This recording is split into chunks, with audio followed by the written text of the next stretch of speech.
સહજાનંદ ગુરુમ ભજે સદા. સર્વ અવતારી પૂર્ણ પુરુષોત્તમ ભગવાન સ્વામિનારાયણ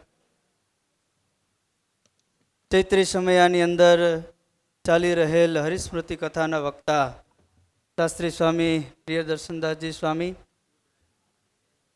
સભાની અંદર ઉપસ્થિત બ્રહ્મનિષ્ઠ પૂજનીય વંદનીય સંતો, શ્રીજી મહારાજના દરેક લાડીલા ભક્તોને ભાવથી જય સ્વામિનારાયણ, જય સ્વામિનારાયણ, જય સ્વામિનારાયણ.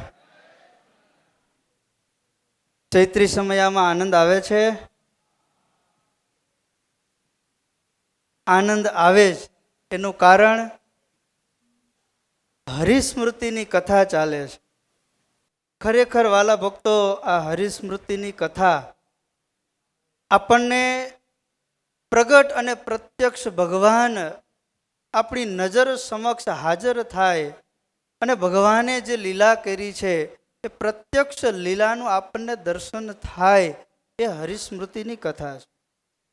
એક એક લીલાવાલા ભક્તો એવી છે, આ લીલાને આપણે સાંભળીએ, એનું મનન, એનું નિધિધ્યાસ કરીએ ને તો ખરેખર આપણને સાક્ષાત્કાર થાય કે ભગવાને જે લીલાઓ કરી છે, ભગવાને જે ચરિત્રો કર્યા છે એ કેવા દિવ્ય છે. આ બધી કથાઓ તમે સાંભળેલી જ હશે, આ ચરિત્રો બધા તમે સાંભળ્યા જ હશે, છતાંય પણ તમને એ ચરિત્ર વારે વારે સાંભળવાની ઈચ્છા થાય અને છતાંય એ ચરિત્રમાં કાંઈક ને કાંઈક આપણને નવો આનંદ આવે. એનું કારણ ભગવાનના દિવ્ય અને પવિત્ર ચરિત્રો છે. ખરેખર સુંદર મજાનો ચૈત્રી સમયો ચાલી રહ્યો છે.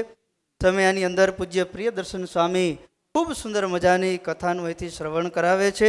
સુંદર મજાનો ભગવાનનો પ્રાગટ્ય ઉત્સવ થયો. આજનો પવિત્ર એકાદશીનો દિવસ છે. આવા તીર્થધામ વડતાલની અંદર આપ સૌ પધારી અને ભગવાનનું જ્યારે કથાનો આપ સૌ શ્રવણ કરો છો, ખરેખર તમારા જીવનને તમે ખૂબ ધનભાગી કર્યું છે. ખરેખર તમે બધાએ ખૂબ ખૂબ લક્ષ્મીનારાયણ દેવ હરિકૃષ્ણ મહારાજનો રાજીપો પ્રાપ્ત કર્યો છે, તમામ સંતોનો રાજીપો પ્રાપ્ત કર્યો છે. આવા ધામની અંદર આવી અને આપ સૌને ભગવાનની કથાનું, ભગવાનના એ ચરિત્રોની લીલાનું કથાનું શ્રવણ, સાથે સાથે સંતોના દર્શન, આચાર્ય મહારાજશ્રીના દર્શન અને એ કથા વાર્તાનો લાભ મળે છે, ત્યારે ખરેખર તમે બધા ભાગ્યશાળી છો. લક્ષ્મીનારાયણ દેવ હરિકૃષ્ણ મહારાજના ચરણમાં પ્રાર્થના કરીએ કે ચૈત્રી સમયાની અંદર જે ભક્તોએ તન મન ધનથી સેવા કરી છે અને જે કોઈ ભક્તોએ આની અંદર ફૂલની પાંખડી કરીને સેવા કરી છે, ભગવાન લક્ષ્મીનારાયણ દેવ હરિકૃષ્ણ મહારાજ તમામનું સર્વ પ્રકારે મંગલ વિસ્તારે. અને ફરી આ ચૈત્રી સમયાની અંદર જે ભક્તો કથાનું શ્રવણ કરી રહ્યા છે ને વિશેષ આ કથાને શ્રવણનો લાભ લેજો, કારણ કે હરિસ્મૃતિની કથા સદગુરુ નિષ્કુળાનંદ સ્વામીએ જે લખી છે એ અવર્ણનીય છે, અદ્ભુત છે અને દિવ્ય છે અને અલૌકિક છે. સુંદર મજાની સ્વામી જ્યારે કથાનું શ્રવણ કરાવે છે, વિશેષ કથાનો આપ સૌ લાભ લેજો. અસ્તુ. જય સ્વામિનારાયણ.